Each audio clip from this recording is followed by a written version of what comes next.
So Jazakallah khair for saving the day. So I guess we'll get started then. Assalamu alaikum wa rahmatullahi wa barakatuh. Bismillahir Rahmanir Rahim. Alhamdulillahi Rabbil Alameen. Wa salatu wa salamu ala ashrafil anbiya'i wal mursaleen. Sayyidina Muhammadin sallallahu alayhi wa sallam. Wa ala alihi wa sahbihi ajma'in. Good evening, everyone, and welcome to our very first guest speaker discussion. My name is Ali, and I will be the moderator for tonight. I'd like to begin by first acknowledging the traditional custodians of the land on which we are meeting today, the Wajak people, and I'd like to pay my respects to the elders past, present, and emerging. I'd also like to say a big thanks to the UWA MSA, particularly the members of the Islamic Education Group, for organising this event. Thank you to all of you as well for taking time out of your week to come down tonight. May Allah subhanahu wa ta'ala bless your efforts to gain knowledge and to participate in what will be a very fruitful and enlightening discussion, inshallah. The topic of tonight is one that many of us can relate to, being university students. It's a topic that many of us engage with almost every day, particularly if we're doing science degrees while working in fields like medicine, engineering, and so on. Many of us are very passionate about such disciplines and hope to make significant contributions to them in our careers.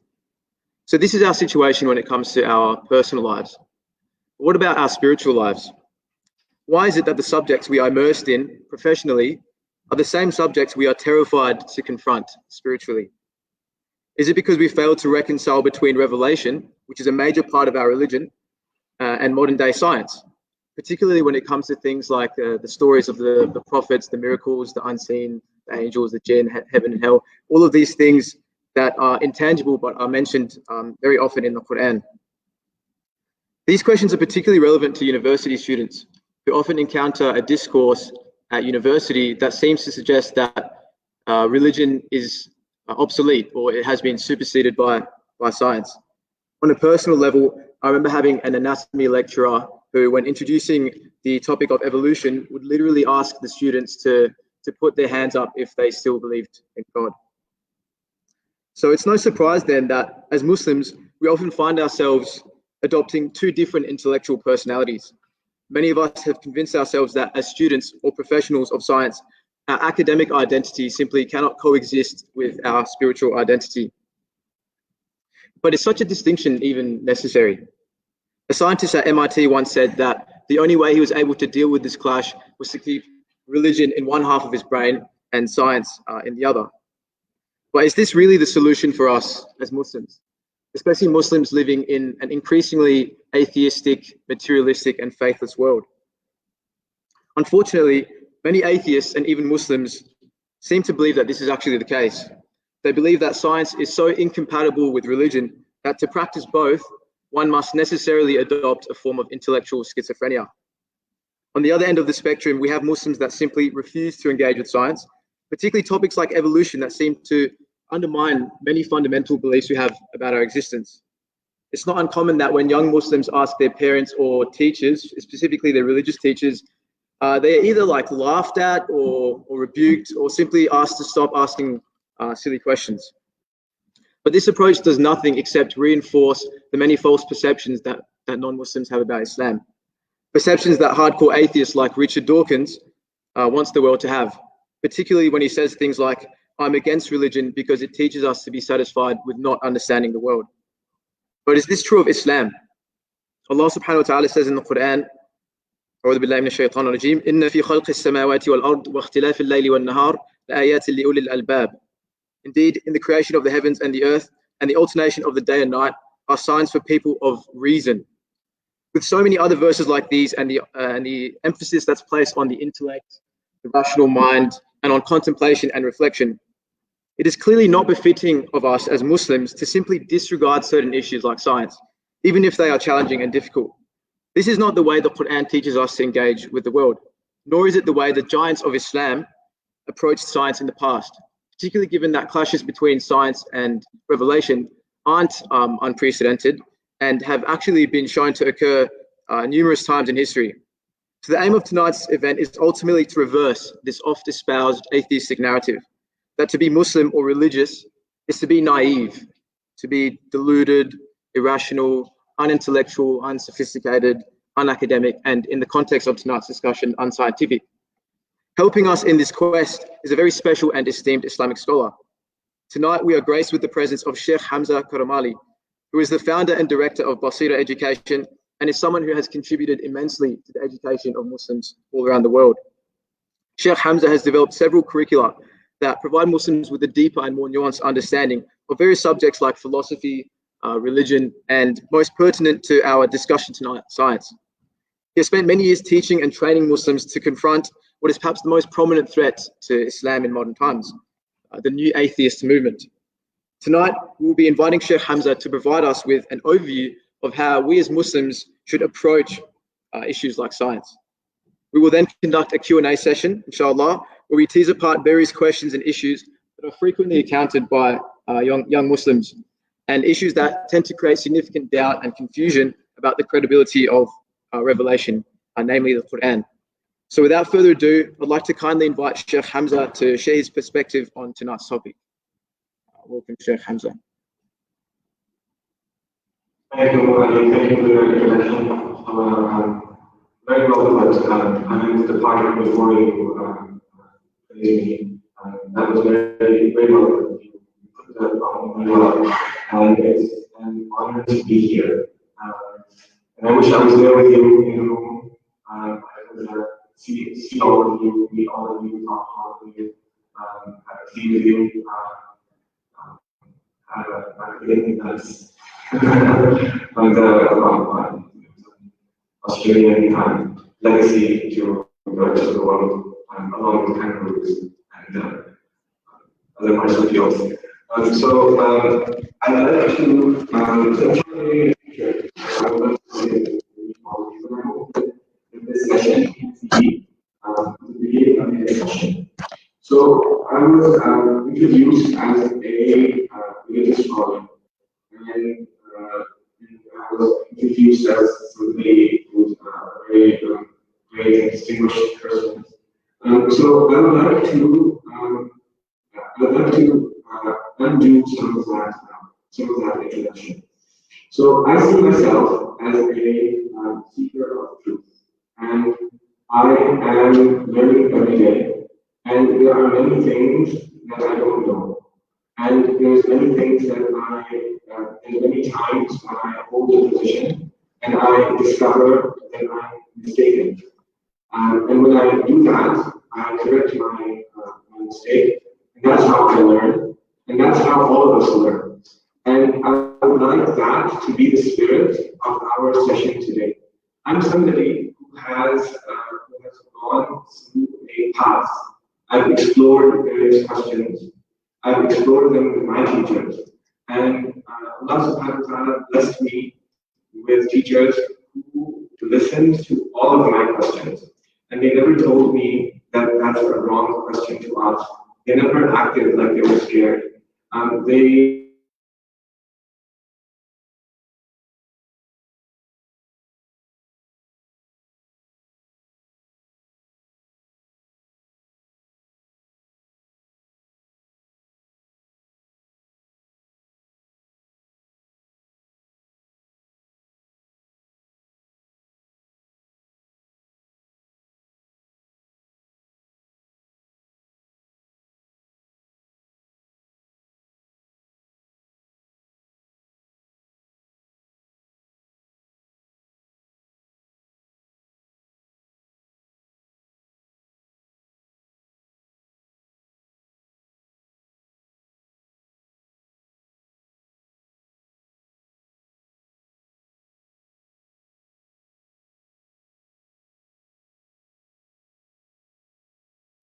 That's what I found.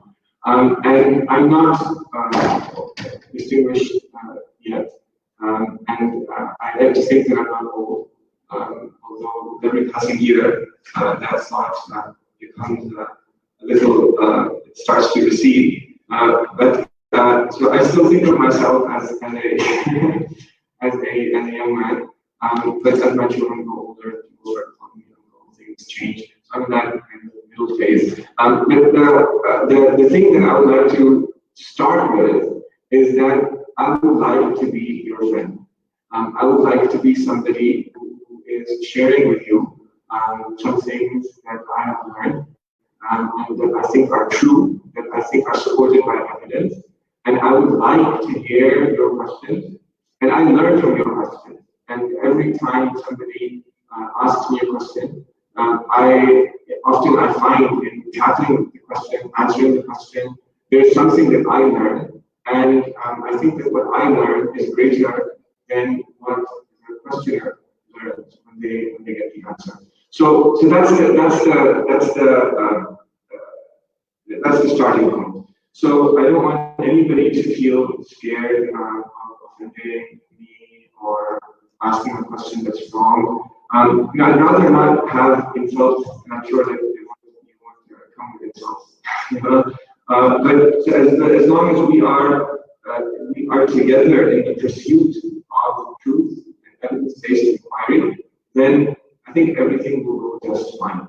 So that's the way that I hope that our discussions will proceed. So in that spirit, I think I want to start with a question. So I'd like to thank all of you who submitted your questions. And I received 12, and I read them. And I'm very grateful for all your questions. So thank you everybody for asking your questions. And I want to put up on the screen the last question that I received, question number 12. I'm trying to share the screen, but it's saying that I can't share the screen. Could you give me permission to share the screen?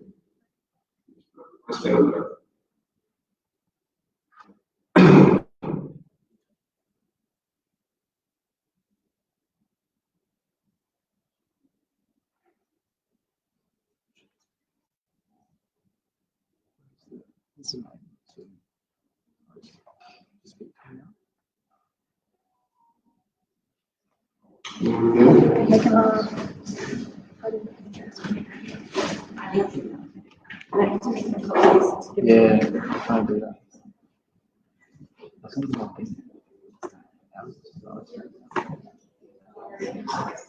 Maybe if I type it in the text chat, would that be easier?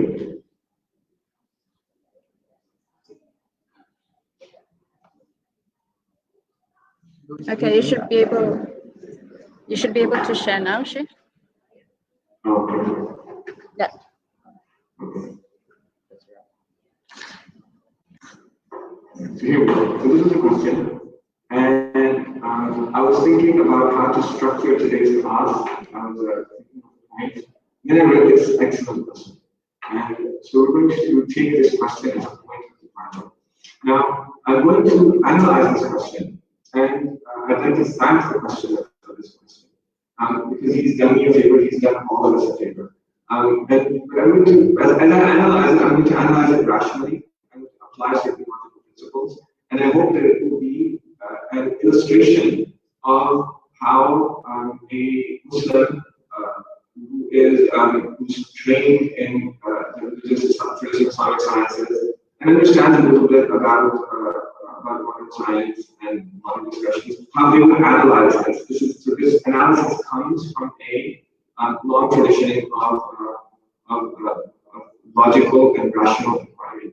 So I'm going to take this apart, and I don't know who the questioner is, and so I want to, as I take it apart, I want to, whoever the questioner is, I want to make it clear I'm not offending anybody. My intention isn't to offend, but my intention is to explain mistakes, because questions can have mistakes in them, and use that to illustrate this topic that we are tackling. And from the question, it seems that evolution is a very important question on all of your minds. So this question reads like this. It says, if there is an all-knowing God, then he knew that one day humans will be scientifically advanced enough to accrue evidence, to amass evidence, especially genetic and fossil evidence, that we are related to other hominids, hence supporting the theory of evolution. Why then did God leave these clues to confuse or test us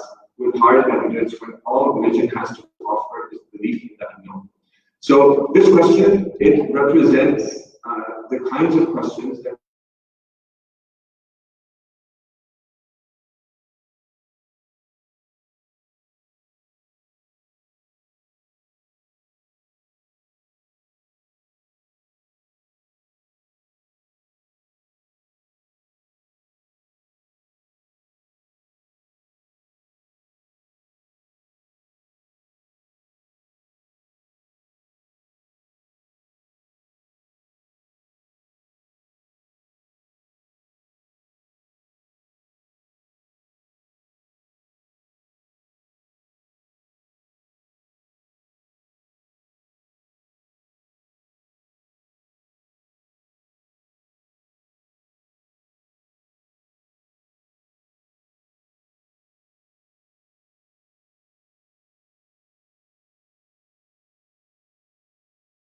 belief in the unknown. So this is an assumption. So is it the case that religion, the only thing that religion has to offer is belief in the unknown? So this is false. It's not true that all religion has to offer is belief in the unknown. So we're going to deny this assumption, and that's how you answer a good question. You deny the assumption. This is one assumption that we're going to deny. And as we're going to start by denying it, I'm going to bring evidence, and I'm going to teach you 3 points. There's 3 points that I want you to take away from this brief presentation. The first is that God exists, and we have evidence that God exists. The second is that we have evidence that miracles are possible.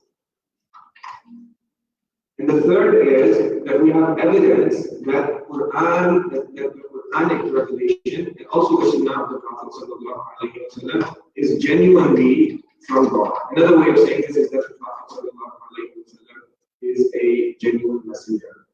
So these 3 points, I'm going to briefly explain to you how we know that they're true based on evidence. So the first, and after we do that, we're going to see that there's a false assumption here. And we're going to see that these facts, they give us a perspective that allow us to analyze the genetic and the fossil evidence in a different way. They bring a different perspective on this evidence. And this is an important perspective to bring, because if we don't bring this perspective, then we are not looking at all of the evidence. So we want to look at the evidence, we want to look at all of the evidence. So the first thing we're going to look at is the existence of God.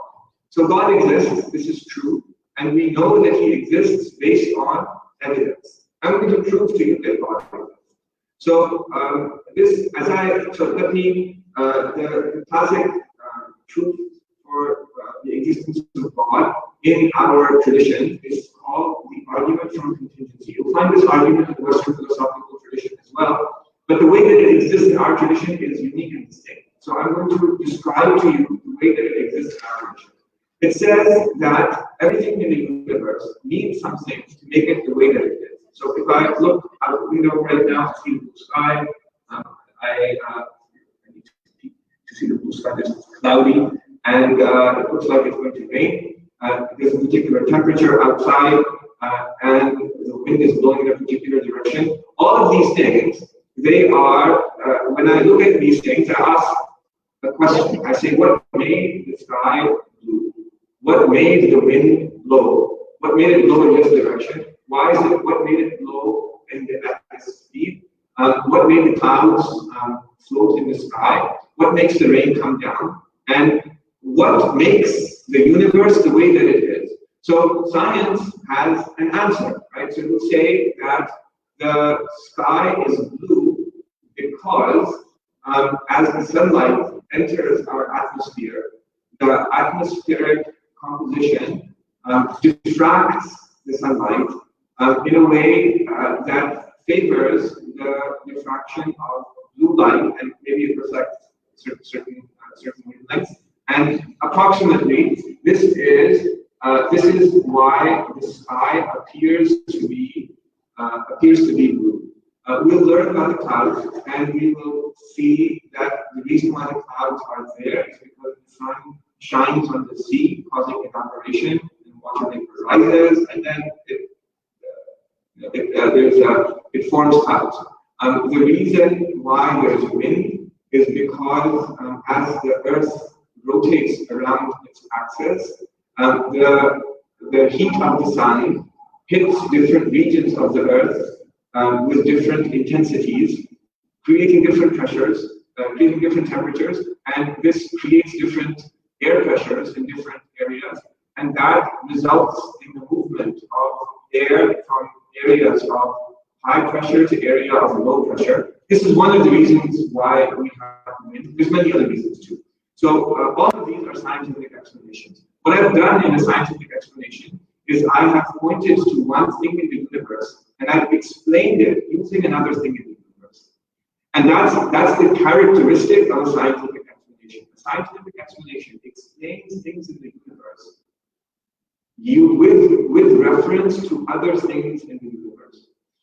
And the reason why we know that God exists is because it is not rational to explain things in the universe with respect to other things in the universe. So when I ask why the sky is blue and I give an answer with respect to other things in the universe, the problem is that the other things in the universe, the way that they are, is also in need of explanation. They need something to make them the way that they are. So for the blue color of the sky, one of the things that leads to this blue color is the sunlight coming from the sun. So what makes the sunlight come from the sun? So, well, there's nuclear fusion. And there's like a nuclear reactor in the middle of the sun. There's hydrogen atoms fusing to form helium atoms. The total mass of the of two helium atoms coming together is smaller than the mass of the two hydrogen atoms, and the difference in mass is wasted energy, and that energy is we see it as light. Light is an electromagnetic wave, and so this is why there is light coming from the sun. So now I've given an explanation of the sun, or the light coming from the sun, with reference to other things in the universe. But this leaves me with other questions, which is why is it that what is it that causes the hydrogen atoms to fuse together? I'll say it's gravity, large mass pulling things inside. Then I can ask another question that will take me to the various forces at the atomic level. I'll ask other questions, I'll ask other questions, I'll ask other questions, and you keep on going and going and going and going and going. So, okay, so you,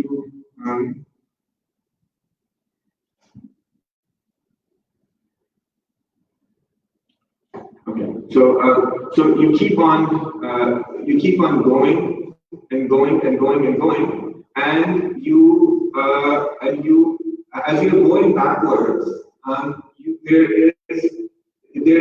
this is scientific discovery. Scientific discovery, one thing takes you to another thing, takes you to another thing, takes you to another thing, takes you to another thing, takes you to another thing, and you keep on going and you keep on discovering more and more.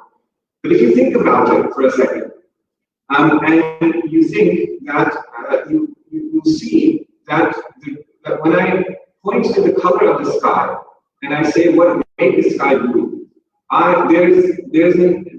what I've seen is that the sky needs something to make it blue. The sky needs something to make it blue. The sky is in need of something else to make it blue. When I point to the sun or the atmospheric composition, then what I see is that the sun, for example, it needs something to make it shine. And then when I go and I explain the shining using nuclear fusion, I see that the nuclear fusion needs something to make it work, make it happen. And then when I go further down, I'll see that something else needs something to make it that way. Something else needs something to make it that way. So there's a regress of dependencies.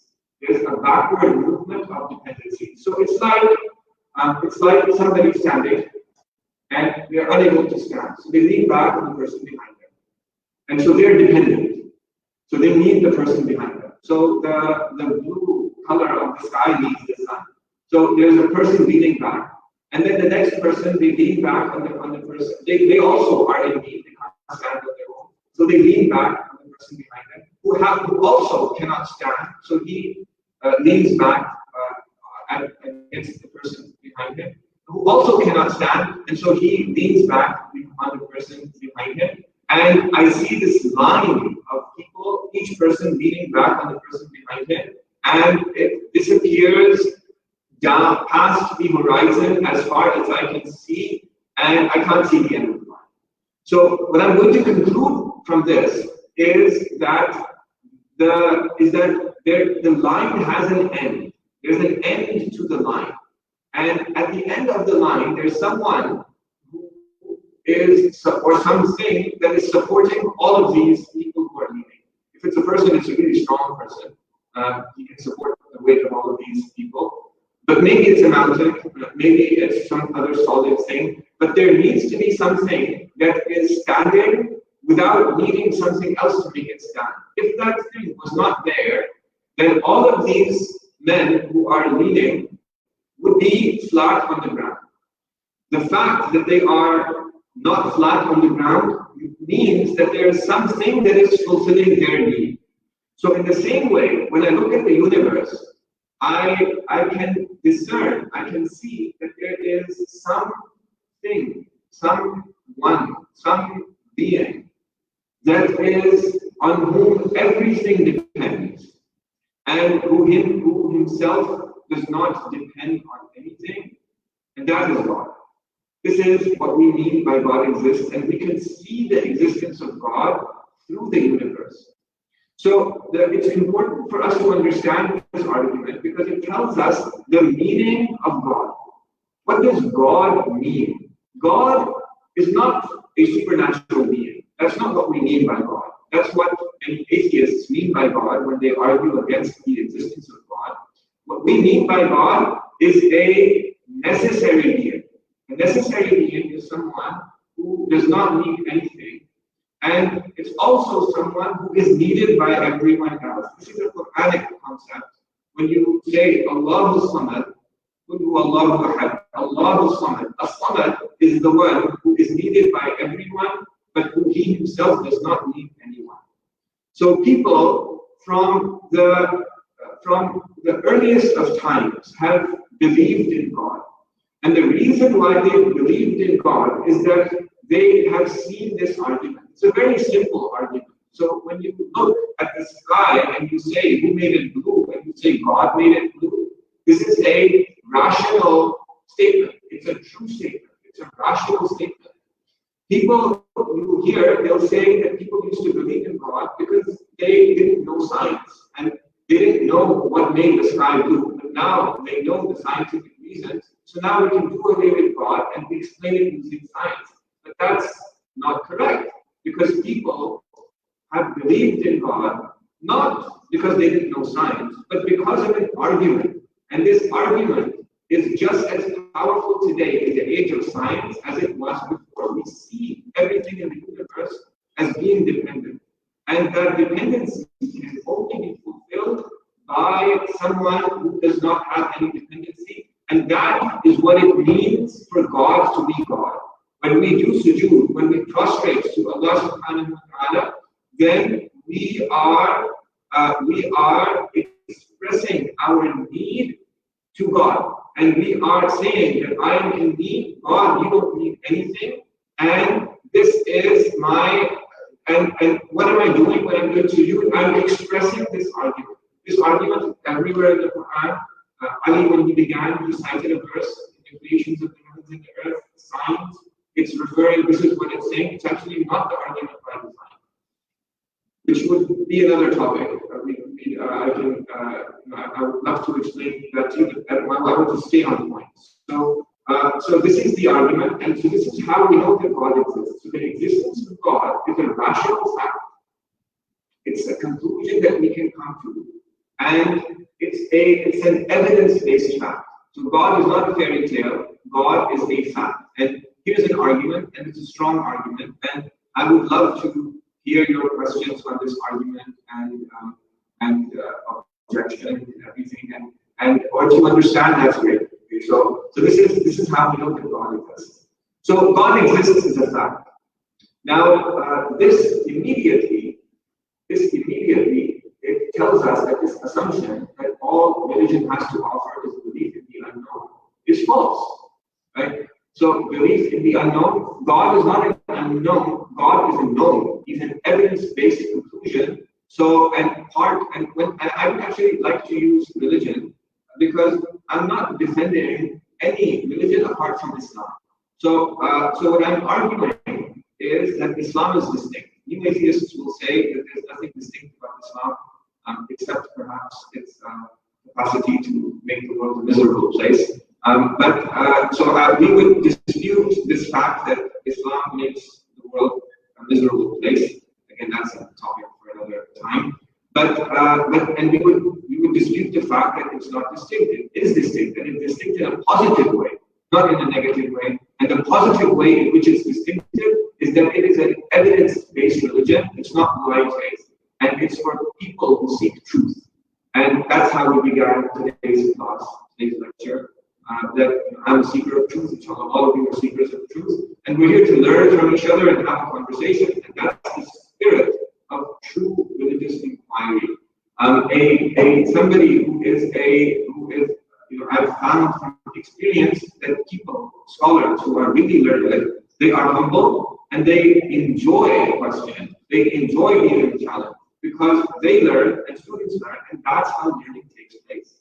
Learning doesn't take place by telling somebody you're offending me by asking a question that you're not allowed to ask. And if we find people, they're saying this, then they are not learning their religion. And unfortunately, many people you find they occupy positions of leadership, and they're doing a good job. And there's a scarcity of people to occupy that position. But just because somebody occupies a position of leadership does not mean that they are learned, that they understand the evidence for these fundamental things of our religion. So the reason why I'm saying that is that if you get that rebuff from someone, don't generalize it to everybody, to all religious people, to everybody. Everybody who's a scholar will. It's not true. That's not how scholars are. And I've met people who aren't like that. And we're having a discussion. I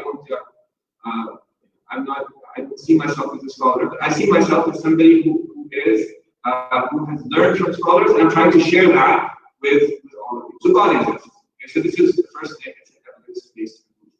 Now, if you look at this argument for the existence of God, you can immediately see that miracles are possible. You can immediately see that miracles are possible, because what this argument means is that everything in the universe, really, it depends on God.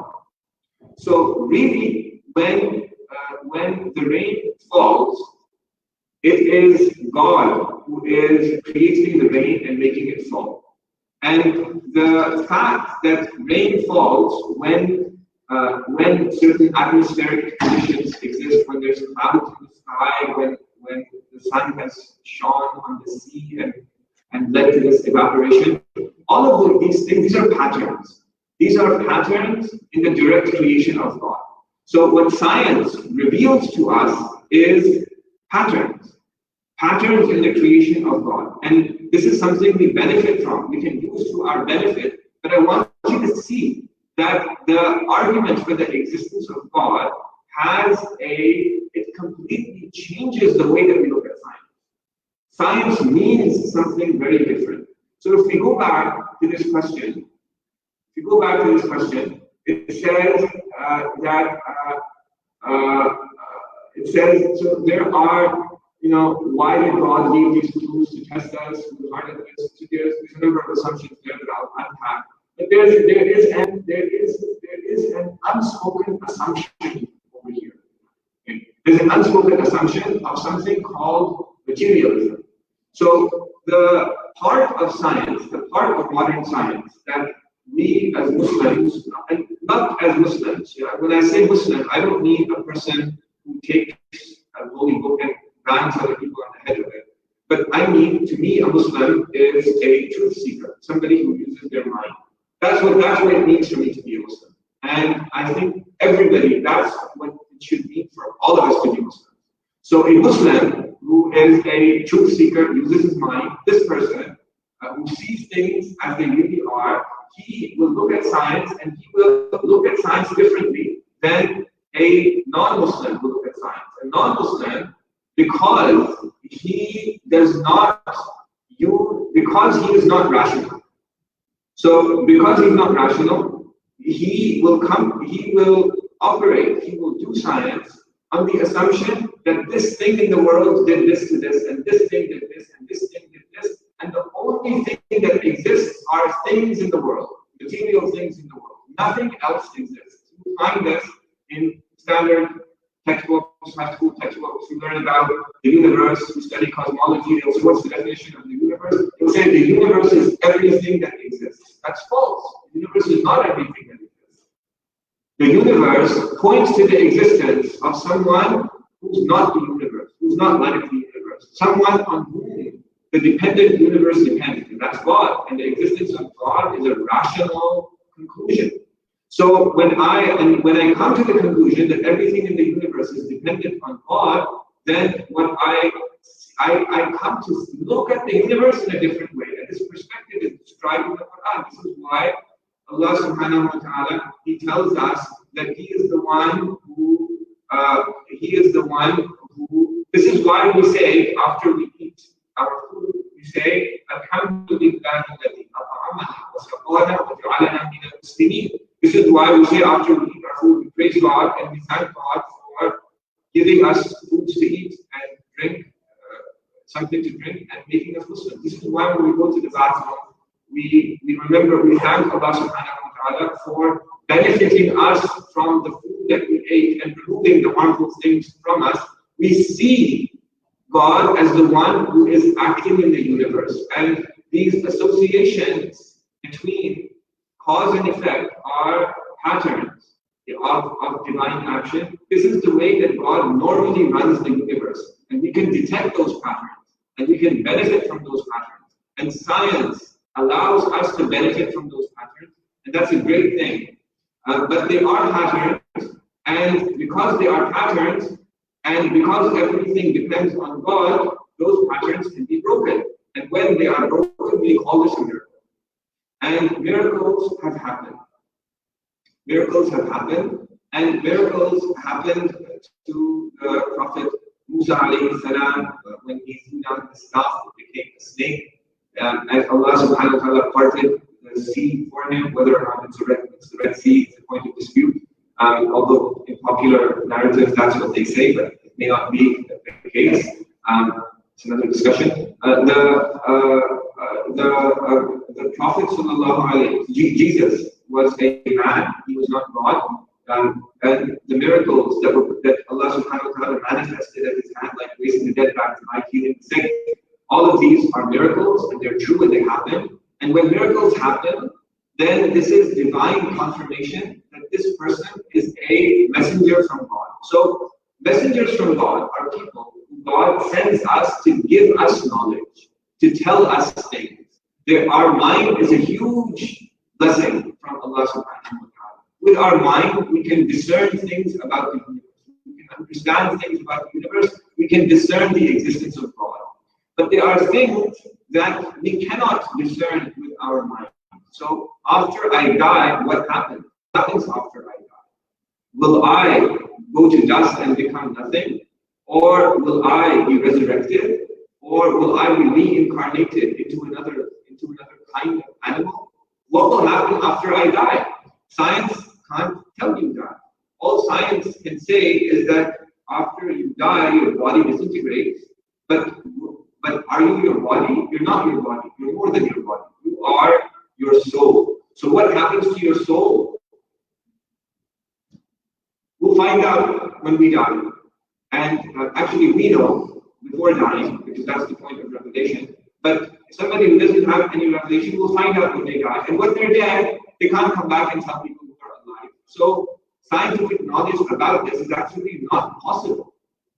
It's not possible. And to say that it's the end of things and nothing else happens, it's conjecture. It's not based on evidence. So revelation from God, God sent us messengers so that they could tell us things that science cannot tell us. Science tells us a lot, but there's a lot of things that science doesn't tell us. And revelation tells us that. And the things that revelation tells us are highly significant. They help us answer questions such as, why are we here? Why do we exist? They help us answer the question, where did we come from? And this is a point of overlap between the revelatory narrative and the scientific narrative in the theory of evolution. This is one of the things that are here in this question. So when this I'll unpack that in a second. So miracles are possible, and miracles, God manifests them at the hands of human beings in order to show other people that this person is a messenger. So the messenger comes and he says, I'm from God. I'm telling you something from God. And people say, what's your evidence? He says, my evidence is that God is going to produce a miracle. And God does that, and people understand from that that this person is a genuine messenger. So miracles are part of a rational inquiry, because we don't just accept anyone saying, I'm God's messenger. No, we want evidence, and we have evidence that the Prophet ﷺ is God's messenger. And his evidence are the miracles that he did, and he had many miracles. And we know that he did those miracles because so many people whose names and identities we know have told us that he did miracles. And they told people who told people all the way down to our times that we have strong historical evidence for the fact that water gushed forth from in between his fingers, for the fact that when he stopped giving a sermon on the stump of a tree on Friday, then it groaned until he went and he hugged it and he stopped groaning. For the fact that when he held pebbles in his hands, and many people around him heard these pebbles glorifying Allah subhanahu wa ta'ala, for the fact that Allah subhanahu wa ta'ala split the moon for him, for the fact that there are dozens and dozens, hundreds of miracles that have been transmitted through a reliable historical method, which is part of this argument. This is why part of our religious education is we need to learn the science of historical criticism. How do you know that something happened in the past? And we have a way of discerning that. And so through this, we can discern many miracles that the Prophet ﷺ did. And one of his miracles is still there before our eyes. That's the miracle of the Quran. And the Quran has many miracles. The most prominent historically is the linguistic miracle. It's something you can still learn from Arabic. You can pick it up, you can discern it. There's nothing like it. It's absolutely beautiful. And you can see that it is not within the capacity of a human being to produce. But you can infer that as well from the life of the Prophet ﷺ, which is historical fact, because when the Prophet ﷺ, shortly after his existence, the Persian Empire ceased to exist. The Byzantine Empire was reduced to a fraction of its strength. Islam goes everywhere, and it's just a historical reality that's undeniable. And so and all of these things. So there's a narrative that happens in the Arabian Peninsula, which is that the pagan religion of Arabia disappears over a span of a couple of years after being there for hundreds, and it disappears completely. And all of these people who had been fighting against him, they become Muslim, and they had been fighting against him, and we know that because the Arabian Peninsula is unified for the first time in history. And why are they fighting against him? Because they were unable to produce the light of the Quran. And the Quran, they recognize it as a miracle. And we know with certainty that they recognize it as a miracle. And then we have the scientific miracles of the Quran, which are true. There are genuine scientific miracles in the Quran. There are verses in the Quran that speak of things in a way that would not have been possible in the time of the Prophet ﷺ, such as the development of the human embryo, such as the expansion of the universe, such as a number of other things. In many cases, it's people, they overread science into the Quran and make it say what it's not saying. That's a phenomenon, and not everything that people say is a scientific miracle is a scientific miracle. But there are genuinely scientific miracles there, and that's evidence. And there's other lines of reasoning as well. And I can, as a follow-up to this session, I can share some of those with you. So, through these miracles, we know that the Prophet ﷺ is a genuine messenger from God. And since he's a genuine messenger from God, we now know that the Quran is genuine revelation from God. It's actually coming from God. Because the Prophet Muhammad ﷺ, when he told us these things, that he is speaking on behalf of God, and God confirmed him by manifesting miracles, we now know, we have an evidence based conclusion that the Quran comes from God. So when Allah subhanahu wa ta'ala tells us something in the Quran, it's fact. This is a source of knowledge. Right? So let's look over here, let's look at the genetic and fossil evidence. So the theory of evolution, which is, I'll take that as our point of departure. How do we know what is the scientific evidence for the theory of evolution? So the scientific evidence is, it relies on the fossil record. The fossil record is very important for us to be able to discern what happened in the past. So a fossil is, what is a fossil? How does it come about? Well, in order for a fossil to survive, shortly after an animal's death, it needs to be buried underwater and then covered over with sediment so that it doesn't decompose. Then there's various other kinds of, which have pressures and those pressures and needs to be just right, because if they're too strong and it becomes too hot, it's just going to disintegrate. And then we need to discover these fossils many millions of years later. And the fossil record, it's true. It is, what it describes is evidence, and it's not made up, and it's not a conspiracy. But you have to understand that the amount of information that the fossil record gives is very small. The scientists have done an amazing job of organizing the fossil record, and it's of 100 years, and they have been digging and looking and categorizing and dating and figuring out which layers they occur in. Now you can look at uranium-235, look at its half-life, measure how, if it occurs between certain kinds of igneous rock, you can figure out how old it is. You can't do carbon dating for the really old ones because the half-life of carbon is much lower than the half-life of uranium. So all of these things we haven't. It's correct. It's true. It's not a conspiracy. People, they come and they say the fossil record is a conspiracy.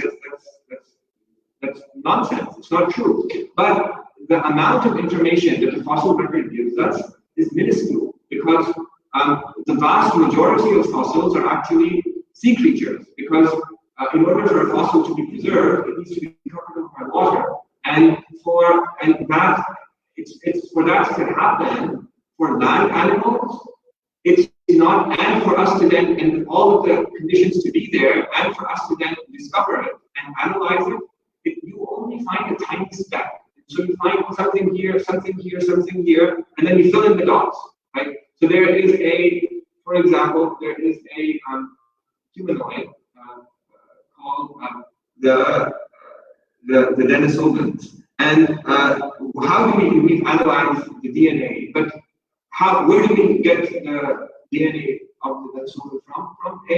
From the digit of the little finger and two teeth. And we get a lot of information, but there are, the nature of the fossil record is that there are many gaps, and those gaps are filled in by many lines of reasoning, but there is a filling in of the gaps, and there are many things that are unknown. There's many things that are unknown.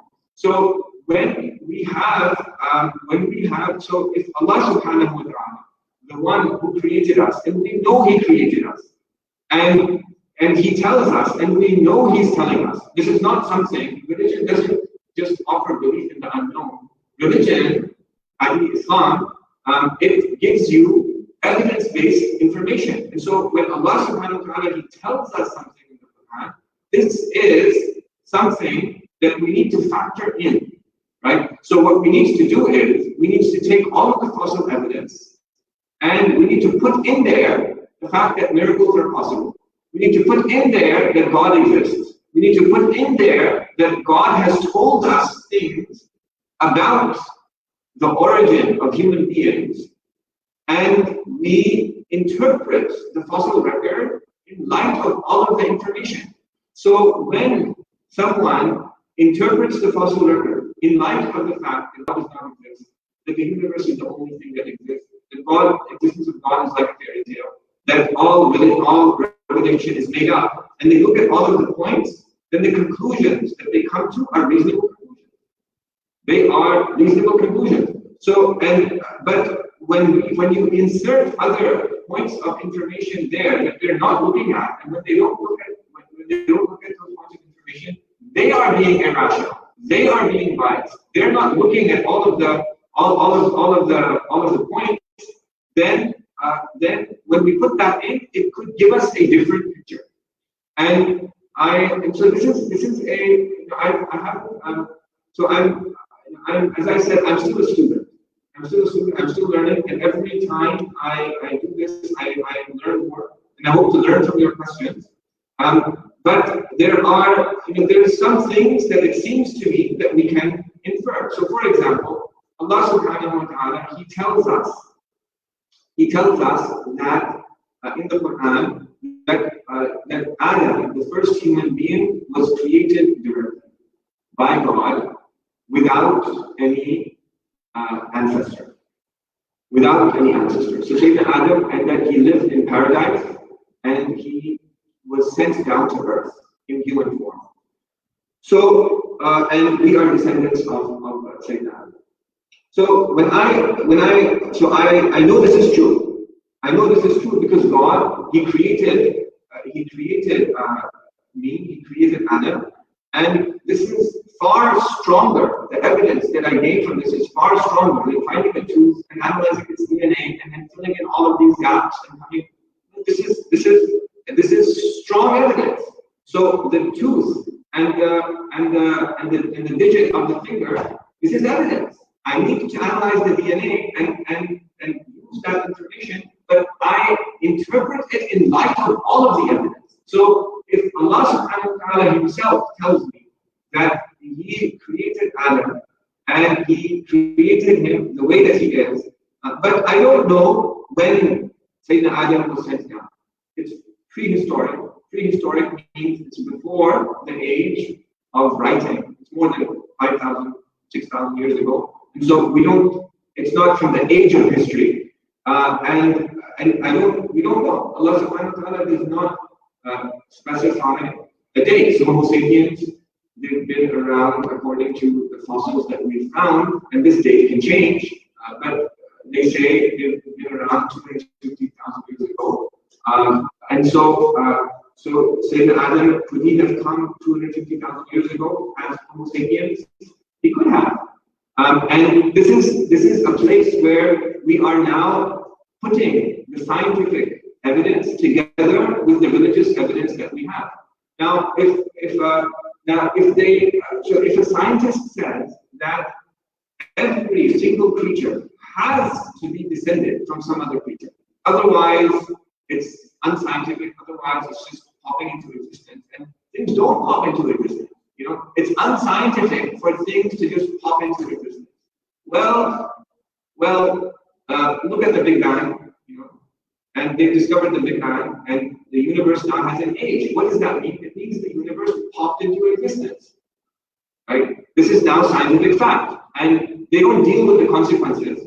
And there's an interesting trajectory there that we can follow. There's an argument called the Karam cosmological argument for the existence of God. Karam is traditional Muslim theology that has been revived in Western philosophy as a result of the discovery of the Big Bang.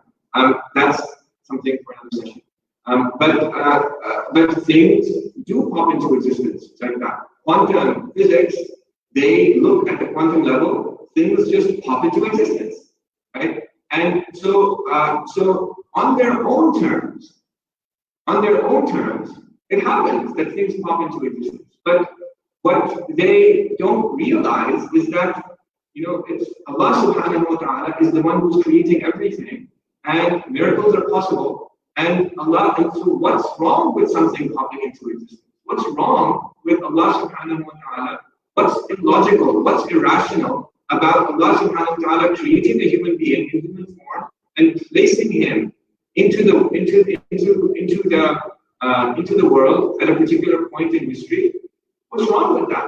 So if if it's a rational conclusion, I've come to an evidence-based conclusion about the existence of God, that the Prophet is his messenger, that the Quran is giving me appointed information, miracles are possible. So I know that fire burns. You know, fire is associated with burning, but I read in the Quran and I see that there was a case in the case of the Prophet Abraham who was thrown into the fire, didn't burn him. So even though I have scientific knowledge of the fact that fire burns, and the scientific knowledge is far stronger in evidence than the evidence that is put forth for the theory of evolution, which is strong evidence. You know, it's not. I'm not saying it's weak, but the evidence that fire burns is far stronger. It's not like finding a digit in two teeth. You know? So, and in this strong evidence, I can look at it, I can say miracles are possible. And so these are patterns in the universe, but Allah subhanahu wa ta'ala made an exception for the Prophet Ibrahim alayhi salam. What's wrong with me saying that that evolution is something real and animals are in fact descended from simpler life forms and they evolve into more complex life forms through a process that they call natural selection. But you know, the name is a name, but we would say that there's the hand of God, that it's really God who's doing everything, and there's a pattern that is described as natural selection. So what's wrong with saying that yes, evolution, that the evidence points to the fact that evolution, that animals did evolve, but Sayyidina Adam is an exception to the rule, and God created him in this form and sent him down to earth. So why did God need these tools, evidence to confuse and test us? Where's the confusion? This is an assumption. There's no confusion. There's no confusion. It's clear. And so there's and test us with hard evidence. Well, I mean, so again, I'm I'm very happy with this question. Okay? So I'm very happy with this question. I'm not going to know if we will next Q&A session 5 minutes, so I'll quickly wrap up. So I'm just in time. So this is a good question, but this is an assumption. So there's no confusion. Hard evidence. Yes, there's hard evidence, and the fossil evidence is real. But there's also hard evidence for the fact that God exists, the Prophet is the messenger, the Quran is written, revelation from God, and to put everything together. So if I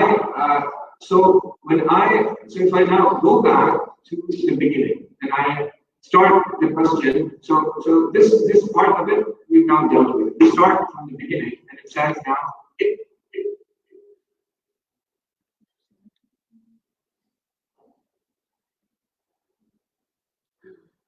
Is it just because?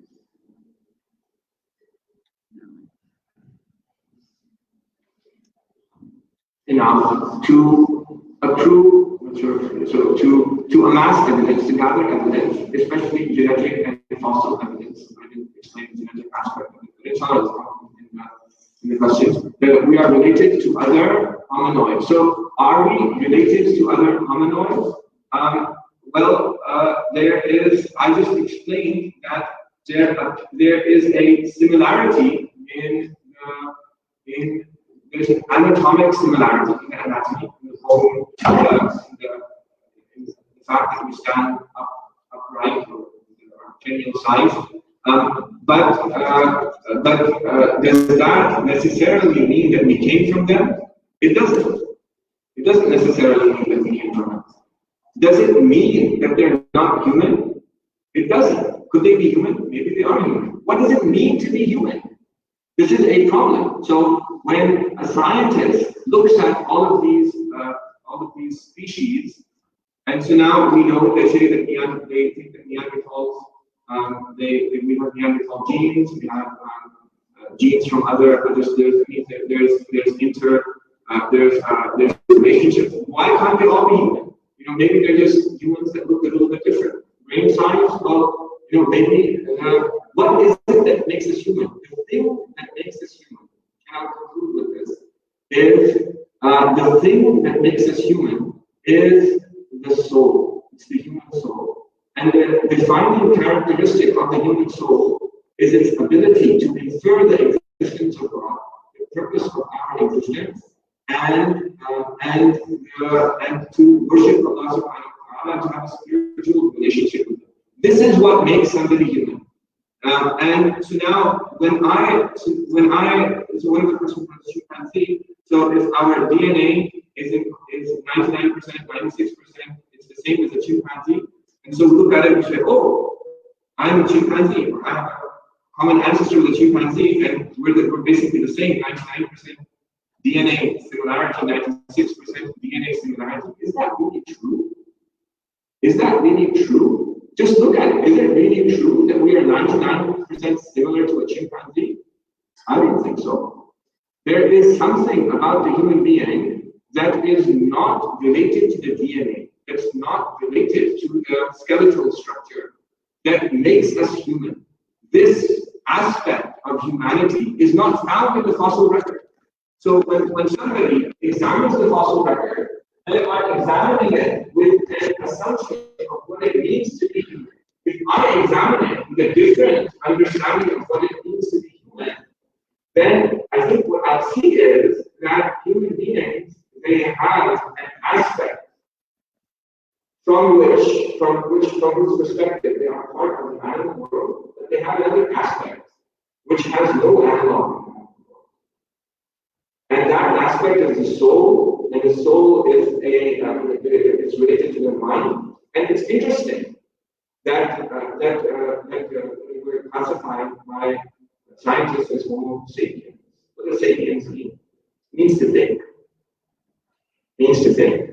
And so I think if they were to go back and rename everything, they wouldn't rename it. Maybe they would rename it something else.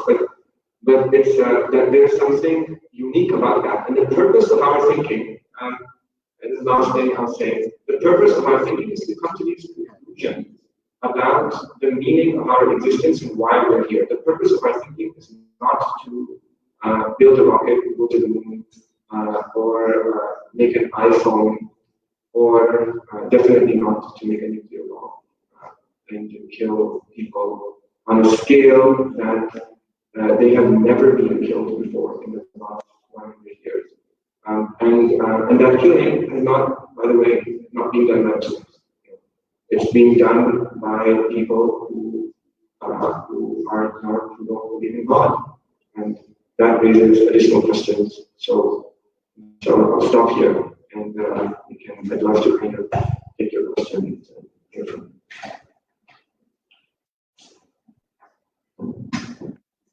Jazakallah khair, Shaykh. Can you still hear us okay, by the way? Yep. Okay. Thank you very much for the very useful lecture.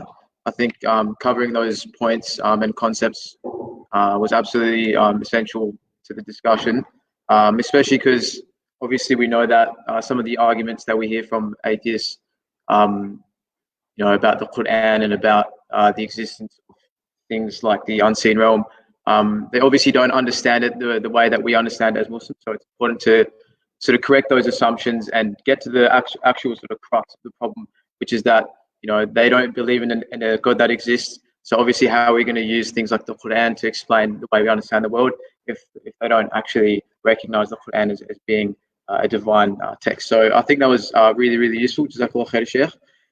Just a quick reminder to everyone here, there's bottles of water at the front. So feel free to come down and grab some. And I think in terms of the Q&A session, we're planning to take questions from the floor to begin with, inshallah. So we'd love to hear everyone's questions. What we might do, just for the sake of simplicity, if anyone has a question, just maybe ask the question and I'll try to repeat it so that the Shaykh can answer it for us, inshallah. So does anyone have any specific questions after that introduction? I would say the last sort of statement saying that it's something that differentiates us from, I thought it was very cogent, something that differentiates us from chimpanzees, the fact that we have a soul. And that was like a light bulb moment, but what would you say to someone who would say that what differentiates us isn't our capacity to think, but it may just be, we're just more intelligent. That's the only difference. Like we've just got bigger brains and we're just smarter, which I don't think is the truth. But I guess, if you ever are faced with that argument, how would you decide it? Because there is something inherently different that is outside intelligence.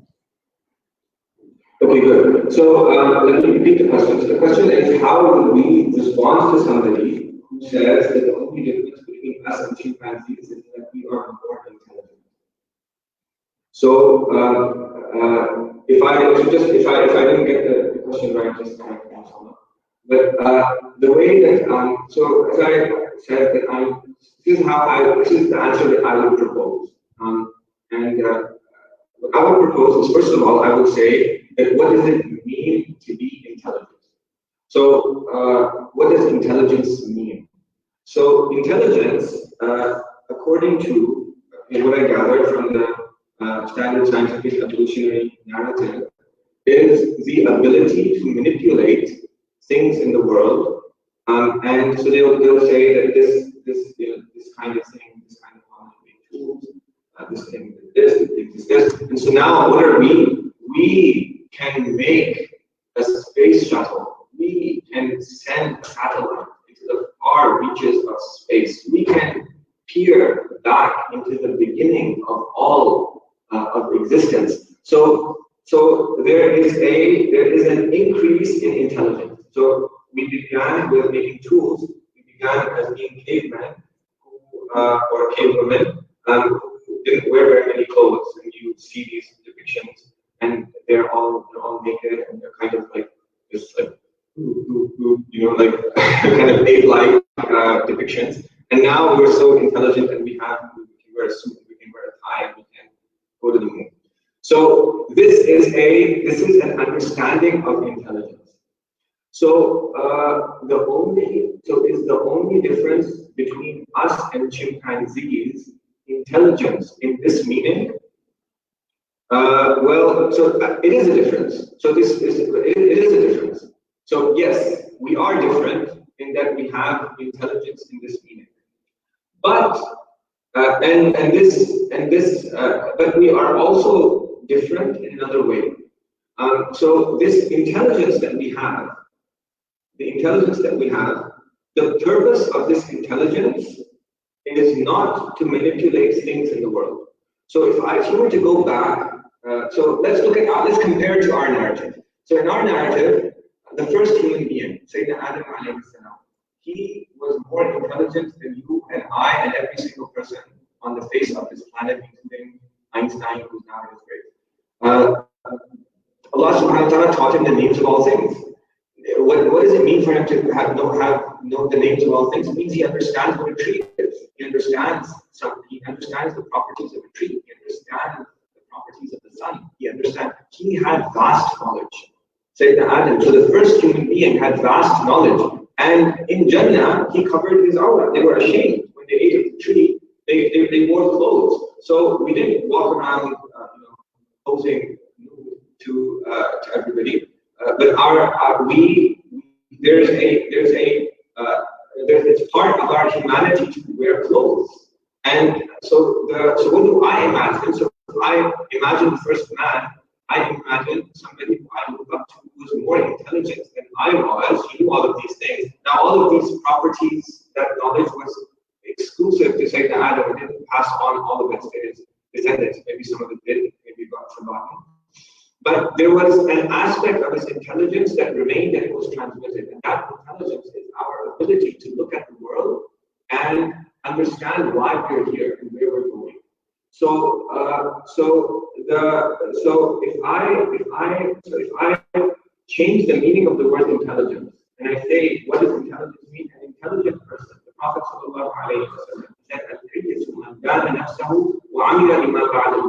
the intelligent person is the one who takes himself to task and acts for what comes after the death. This is the intelligent person. So, and yes, this is the difference between us and between chimpanzees. This is the difference between us and chimpanzees. But it's intelligence in a different way, and it's manifest in the grand narrative, which is different because somebody from the other perspective doesn't have that grand narrative. And what happens is, since we have this angelic nature and also an animal nature, we can descend down to the level of the chimpanzee. So I would say that there's many people who their only goal of their existence is to propagate. I wanted to say is to propagate their genes for reproduction. Now that's not even happening. So so now that's but to basically procreate and eat and drink and find out better ways of eating and drinking, having coffee, if that's what intelligence means.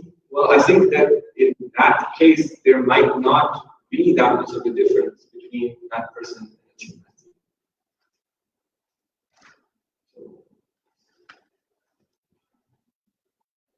Thank you very much for your response, Shaykh. Does anyone have any other questions? Yep, just at the back. So my question is, we spoke about how to interpret science but what about the reverse? For example,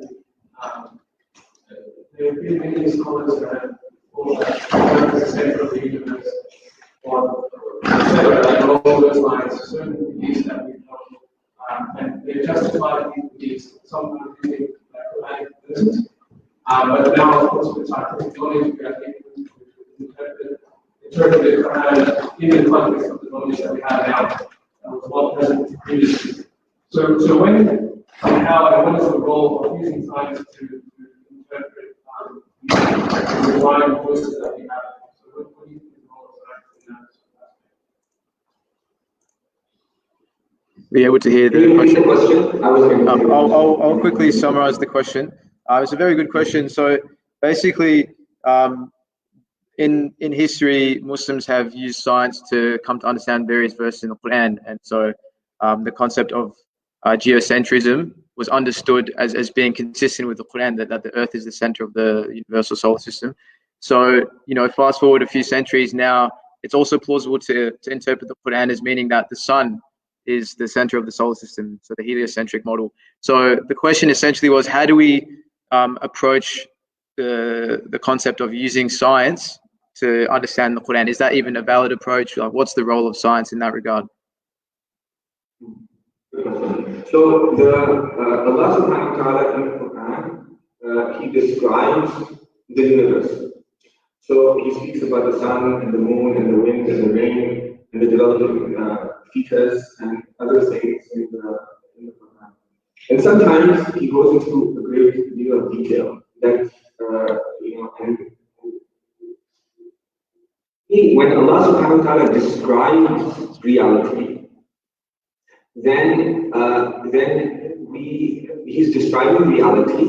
Then and when He describes reality in using words that are open to interpretation, that could mean this or could mean that, then I will interpret those words in accordance with what I know about reality.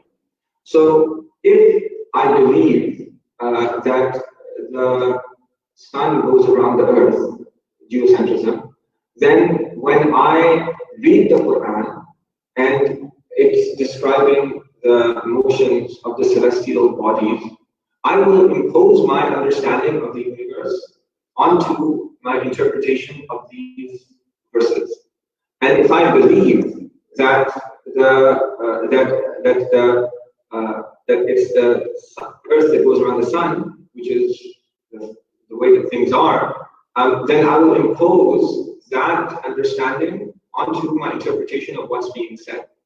So there's no verse in the Quran that says this earth goes around the sun. There's also no verse in the Quran that says explicitly in this way the sun goes around the earth. But there's descriptions, and these descriptions can be in previous times they may have been interpreted as being compatible with this, and now they're interpreted as being compatible with this. So there's some aspects of the Quran that are open to interpretation, and there's other aspects. There's other aspects that are very clear, and they're not as open to interpretation. So what we need to do is we need to understand the language of the Quran and see how. So there's a science. There's a science called science of usul al-fiqh, legal theory. There's a science of Arabic eloquence, where you can determine the strength, the interpretive possibilities, and there's a very well developed way of looking at those interpretive possibilities. So these interpretive possibilities, now, which of these interpretive possibilities are correct? I'm going to put in all of the dots that I have. So just as when I'm doing science, I need to put in all of the dots and include revelation into it. When I'm interpreting revelation, I need to put in all of the dots and put my science into it. And that can give some interesting conclusions.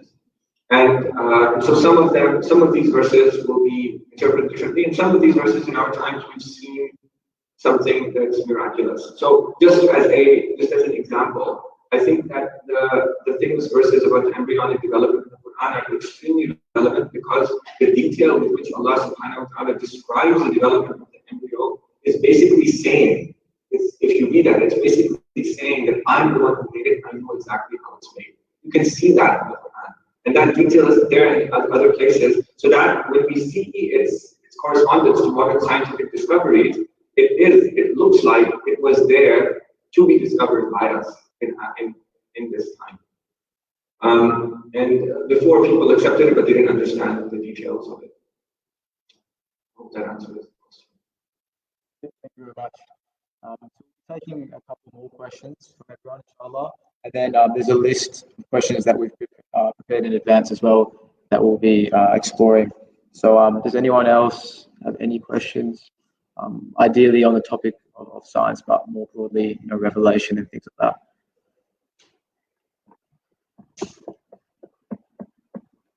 Cool.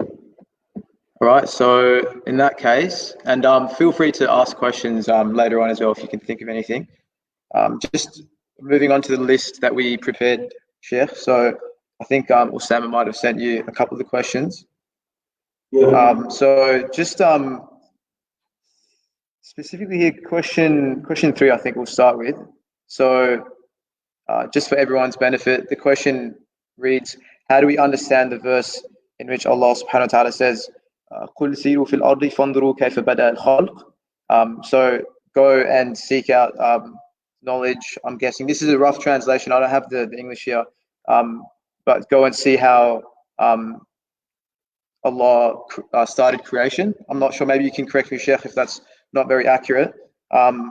So the question is this referring to actual science, or is it merely metaphorical? Because if it does indeed refer to science, how do we actually understand the verse, given there are other verses in the Quran that tell us emphatically that we will never witness the creation of the universe or of the earth, like we were not made to witness. So the second verse here to kind of juxtapose with the first one, مَا أَشْهَدْتُهُمْ خَلْقَ السَّمَاوَاتِ وَالْأَرْضِ وَلَا خَلْقَ أَنفُسِهِمْ. So how do we reconcile between those verses? Because in the second verse, Allah clearly says you were not made to witness the creation of the heavens and the earth, nor were you made to witness the creations of your own selves. So on one hand, Allah is asking us to find out how Allah created everything, but then He says we were not made to witness that creation. Okay.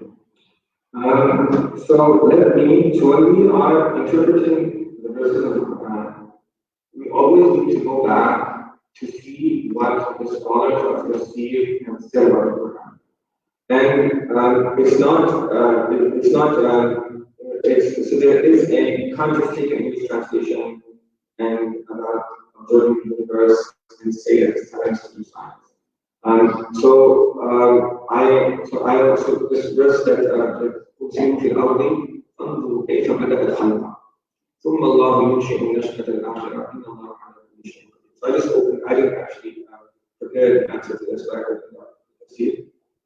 So this tafsir, my favorite tafsir to use is the tafsir by Abu Sa'ud, who was the Shaykh al-Islam of the Ottoman Empire at its peak. And it's one of the best tafsirs.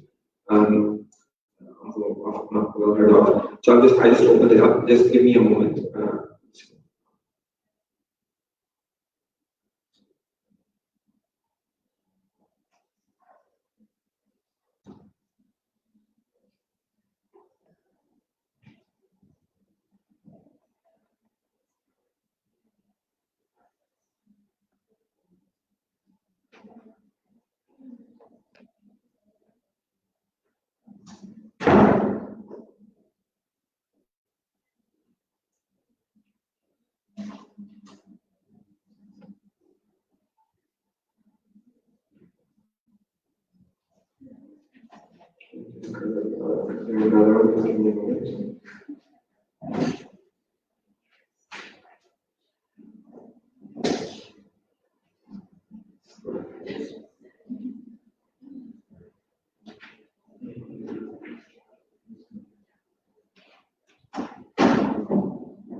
Hey, Sheikh, perhaps if it's easier for you, we can proceed to a different question, and then once you find the tafsir that you're looking for, we can finish off. So just give me a minute. Okay.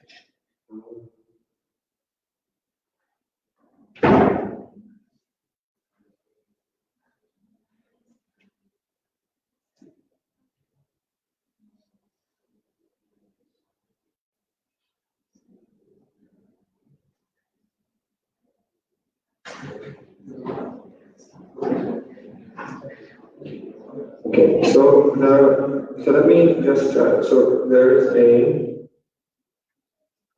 brief explanation of the verse. So I guess there's a lesson here, and the lesson is that when we speak, we shouldn't speak without knowledge. So I don't. So I like to confirm. So I've checked two tafsirs and kind of now is the third one. And what they're saying is that if you look at this verse, it's saying that it's a command either to the Prophet Ibrahim alayhi salam or to the Prophet sallallahu alayhi wasallam. And the higher context of the verse is to tell people, is to tell the idol worshippers that that resurrection, that Allah subhanahu wa ta'ala has the power to resurrect human beings. So the context in which this verse was revealed is that the Prophet ﷺ came and he told the mushrikun of Arabia that I'm warning you, I'm a warner to you, sent by God, and I'm telling you that if you don't abandon the worship of idols and you don't worship God alone, then I'm warning you of a punishment in the afterlife. So the Prophet ﷺ came to warn so that they could change and adjust their lives so that they could be happy forever in the afterlife. So he came to warn them. And so and he brought evidence in the same way that I explained in this lesson. Then their objection, one of their objections was, they said, yeah, what? We're going to be resurrected after we disintegrate and we go to dust? That's impossible. How can that happen? Look at this man, he's saying we're going to be resurrected after we go to dust, and isn't that laughable? Isn't that, and so there's a famous verse in the Quran where Allah subhanahu wa ta'ala, they say that he says, he quotes the mushrikun, they took an old bone and he crumbled it before the eyes of the Prophet sallallahu alayhi wasallam, and Rameen is an old crumbling bone, and he said, are you saying that God is going to bring this back to life? So before I explain the verse, I want you to see something, which is that this is exactly the kind of reasoning that a materialist scientist would use today to challenge this belief. So this is very instructive because there are the problem is not the problem.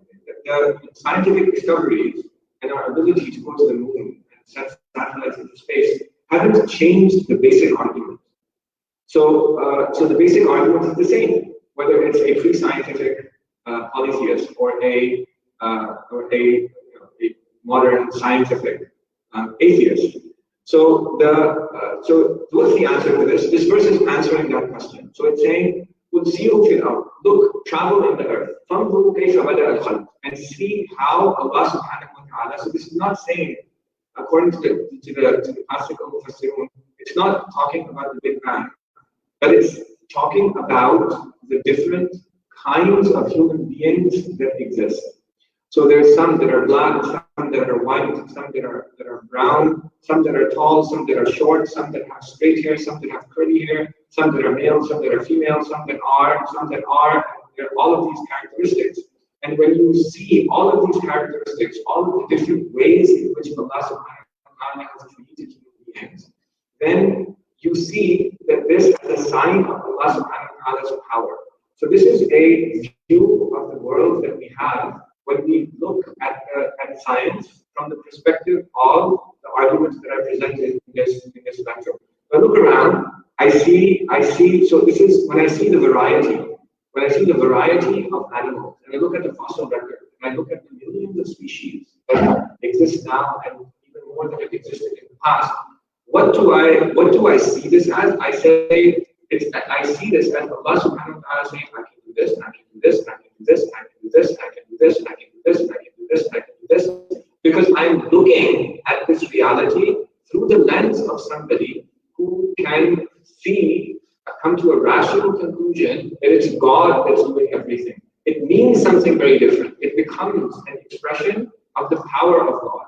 And so when I see this, and I say that I see this, and I say, Subhanallah, Allah subhanahu wa ta'ala is so powerful. Look at all of these things that He can do. So how can I imagine that He can't resurrect a human being? He can do anything. So the verse is saying, look at the different kinds of human beings, and then Allah subhanahu wa ta'ala will resurrect people. Inna Allah ala kulli shay'in qadir. Surely Allah subhanahu wa ta'ala is able to do anything. So I think I wanted, if I spent a little bit more time, I could actually take you through the language a little bit more and how it all is. But that's the overall statement that the verse is making. So the benefit of this verse is it has meaning to us today in the age of science. It's the same kind of argument. But is the verse saying go and do science and figure things out? The verse isn't saying that. And so the second verse I don't have. I can look it up. That would be basically the same thing. So in this regard, what I would like to say is that there is science is a huge blessing. Scientific knowledge is a huge blessing that Allah subhanahu wa ta'ala has given us, and it enables us to do many good things, and also enables us to do many bad things. And nuclear bombs and other kinds of bombs and different ways to kill people that the Muslims didn't do. Right? This is not something that Muslims did. But other people have done this, and it's an industry. So this is an example of how you can use science to do very bad and terrible things. So what this, just a second,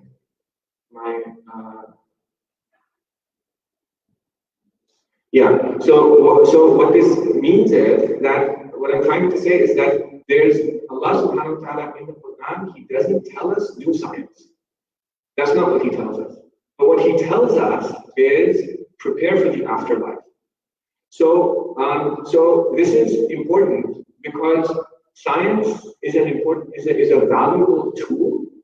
But when you take Islam, true religion, out of the picture, it becomes out of context and it becomes the defining purpose of our existence. So when people, they come to the Quran and they say, the Quran is telling us, do science, make rockets, build tall buildings, do all these things, then they are bringing certain assumptions to the table that are false. and that is the purpose of our existence, that's what makes us human beings, that's what makes us great people. The greatest person who existed was the Messenger of Allah sallallahu alaihi wasallam, and the other greatest people, prophets and messengers who came before him, and we are living in a time where we are far from human perfection. And this goes back to the question on intelligence that was asked by the sister in the audience. So there's a so science is valuable. Science gives us evidence, but science is not what makes us human beings, and it's not what gives us the purpose of our existence. And when people do that, then it leads to very bad effects. The bad effects of science, such as the ones that I mentioned, add to that environmental crisis, other things. Thank you very much, Shaykh.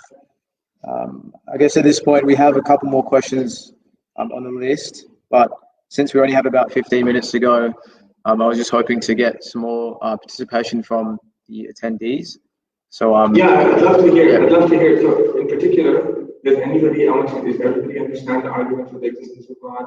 Is there something about that we don't quite understand, want to challenge, or miracles, or I mean, so the things that I mentioned? I would love to hear from questions from people about that.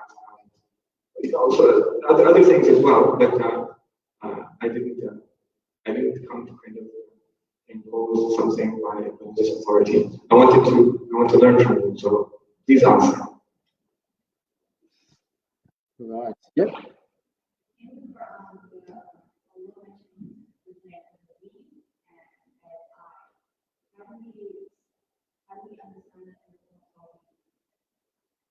Yep. Did you catch the question, Shaykh? No, I didn't. So the question was just in regards to the pronouns used in the Quran, where Allah describes himself as, we and I. So how do we understand the usage of those pronouns in the context of Tawheed? So I actually have something I've written on this, which, inshallah, I'll give you a brief answer now. But I've written something on this, compares it to English usage as well, and I will, inshallah, publish it, and I'll share the link with you guys. If you can circulate it to everybody, they can read it. But this is a rhetorical device. So it corresponds to, in English, what's called the royal we. So if you look at manuals of English usage, it's the queen. She's the present one and the previous one. So our queen, so Canadians and Australians, and we still have the same queen even though we gained independence. So she would use this. She would say, "We are not amused." It's a famous English expression. So when this "we" in English and also in ancient Arabic, they say that the "we" pronoun is used for two meanings. One is, they say, it's the plural first person. In Arabic, we say al-mutakallim wa ma'ahu, and the other meaning is al-mu'azzimi nafsahu, somebody who says "we" and he is making himself tremendous. So if you note in the Quran, wherever Allah subhanahu wa ta'ala he uses the word "we," rhetorically, there's the meaning that is being conveyed there is the power and majesty of Allah subhanahu wa ta'ala. And so that's the meaning of the word "we." So for example, one verse that comes to mind, Allah subhanahu wa ta'ala says,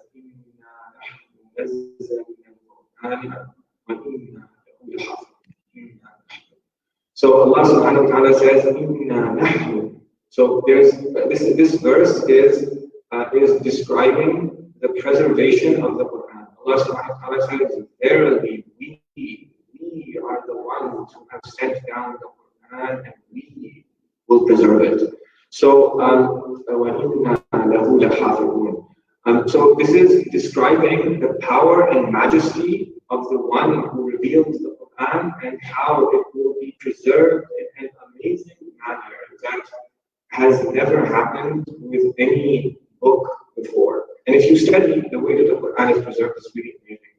The precision with which people memorize the Quran and various qira'at, and it's being preserved, it's being mass transmitted, meaning by thousands and thousands, hundreds of thousands now people, every generation memorizing it from the previous generation, memorizing it from the previous generation. So this is Allah subhanahu wa ta'ala is saying this is a sign of the majesty of Allah subhanahu wa ta'ala, and so He uses the we pronoun to mean that. So it doesn't mean that it's it's people say on the internet that there's a contradiction in the Quran because it says that there's one God and then God speaks in the we. It's just absurd. I mean, it's just completely absurd. So this is as though a plain contradiction like that took 1400 years for people to discover. I mean, come on. And all the while Muslims are saying the Quran is miraculously eloquent, and so it's a laughable objection. But this is what it is. This is what it is. Thank you, Shaykh. We've got about 10 minutes to go, so maybe time for 2 more questions. If anyone else has anything, any burning questions, any sort of encounters you've had with non-Muslim friends and they've asked you something and you haven't been able to respond in a compelling way, perhaps now's a good opportunity to clarify those things.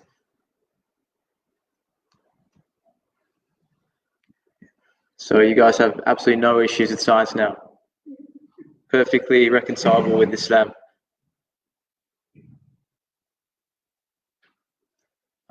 Either that or I did a terrible job. No, I think it's the exact opposite, Shaykh. I don't think anyone has any confusions clearly. So if no one has any questions, I did have a personal question. So there's quite a lot of culture now about in terms of like the idea of spirituality. There's a big culture when it comes to psychedelics, to things like DMT and mushrooms, magic mushrooms. And I know it sounds a bit weird, but my question basically is it wrong to draw similarities between the experiences people describe when they're intoxicated and things that are mentioned in the Quran? So just a quick example. Modern science says that at the moment of death, there's a massive surge in DMT, which is a molecule responsible for the vivid sort of images and hallucinations we have when we're dreaming, for example. Is it wrong to say that that's consistent with the Quran? For example, I think in Surah Qaf, Allah subhanahu wa ta'ala says something about the veils being lifted at the moment of death. So is that appropriate or inappropriate? Yeah. Sorry, 1 second, Sheikh. I think we just wanted to get a quick addition to the question. At the moment of death, as well as a lot of mental illness, like a lot of like schizophrenia, when people have delusions, it's always related to God. Like, God is speaking to me. You can say that's a product of, like cultural upbringing, but it's always associated, like, I don't know, is there like a core, maybe it's a different question, but part of our brain that is just wired to believe in God? There is that scientifically a God spot. I haven't read too much about it, but it just reminded me of that as well. Yeah, thanks for that. Do you understand the question, Sheikh? Can you repeat the question? Is it problematic to say that the Quran describes phenomena that are consistent with science, like when we die, the veil is lifted and we start witnessing like angels and things, alluding to the afterlife, because that's how people describe real life experiences at the moment of death, out of body experiences. Is it wrong to say that there's a consistency there? So this is an important question because it tells us something about the limits of scientific inquiry and need for revelation. And the place to begin is always, whenever somebody asks the question, this is a rule in the religion Islam logic, is that you start with definitions, you start with how you believe in that. So in this question, the question asked by the sister, there is the use of the word death. So the first place we need to start is, what does death mean? And if you can think about it carefully, you will see that many people, they don't really know, what does it mean to die? So maybe somebody will say that the meaning of death is that your organs stop functioning, your heart starts beating, and the machinery of your body comes to a standstill, and the chemical reactions that happen in your body no longer happen. So that's a definition of death. That is a definition of death that somebody might propose from a perspective of somebody who does not have access to revelation. So that's not how we would define death. So how would we define death? We define death as the separation of the body from the soul, and the movement of the soul from one realm of existence into another realm of existence. So the soul is separated and it moves into another realm of existence. So and it comes in the verse of the Quran,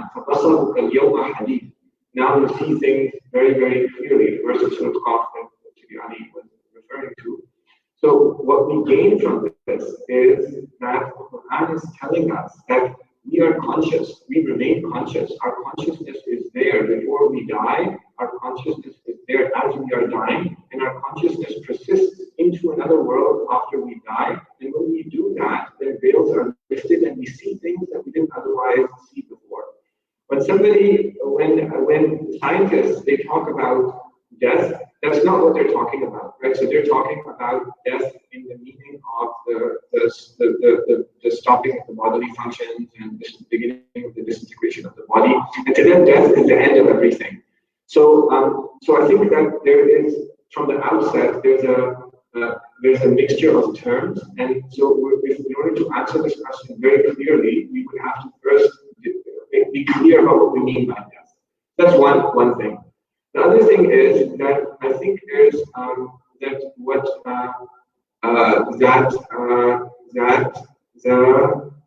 describing the things that the human mind, that the human being sees with the soul as experiences brought about through drugs or intoxication or hallucinatory substances. This seems to be an argument that is saying that really the thing that the soul perceives is not real; it's a hallucination. So so it doesn't seem like an intellectual move that a Muslim would want to make, to say that, because we're kind of playing into the trap of saying that, well, it's, so when you're saying that, well, you can hallucinate, here's a chemical way in which you can hallucinate, and so therefore it goes up and so you hallucinate, so that's what's being seen. Therefore, your basaruka yawma hadid. So it doesn't seem like a sound argument from that perspective. And the third thing is that since the realm of death is you leave the physical, the material world. You leave the material world that you are attached to, and the things that you see clearly are things from the unseen. There were a couple of questions about the unseen, but I thought this is like this question. It opens it up, and I'll take care to finish in 2 minutes, just 1 minute in advance of the time ending. So the unseen, when we talk about the unseen, what does unseen mean?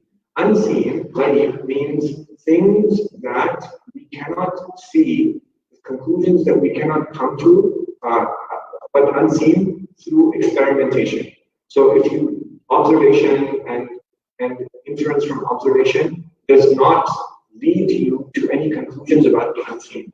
And the unseen is why we need revelation. So when Allah subhanahu wa ta'ala in the beginning of the Quran, He talks about the people of taqwa, He said, those who believe in the unseen. So this belief in the unseen is a rational belief in the unseen. So belief in the unseen is not irrational because it's evidence-based. We come to the conclusion that God exists, the Prophet is His messenger, revelation is true, and then revelation shines a light into the unseen. Revelation allows us to see things that scientific inquiry does not allow us to see. So death and the experiences associated with death belong to the realm of the unseen. That's why we have revelation that tells us about these things.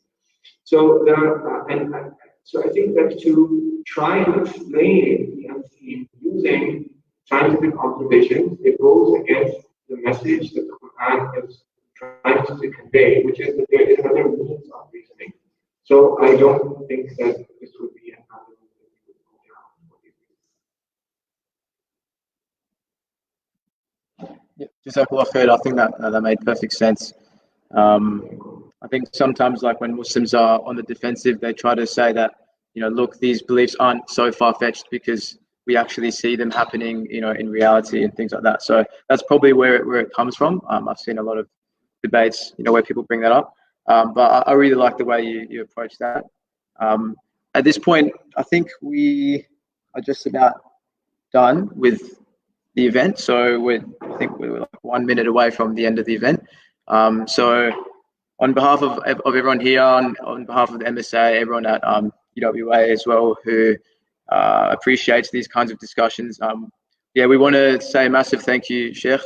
It's been an absolute privilege having you to come and speak to us. I know you're a very busy person and you obviously have a lot of commitments and responsibilities. So thanks so much for taking time out of your busy schedule to enlighten us and to grace us with your presence and knowledge. Jazakallah khair. And you're the one who listening. And thank you for all. Thank you very much. Not sure about the whole clapping thing, but maybe if everyone's interested, we can think about turning this into some kind of series, so we can maybe start exploring other topics. I know science is a big one, but there are other issues as well, namely, socialism, morality, issues of gender, for example, issues of hadith.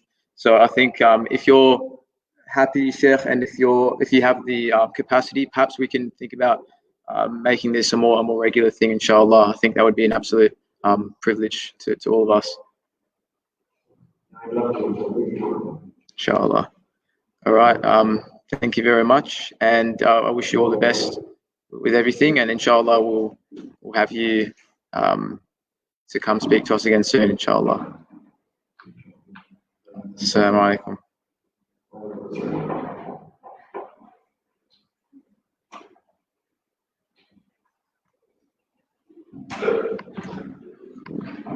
All right, thanks guys for coming down. Keep up to date with our Facebook page.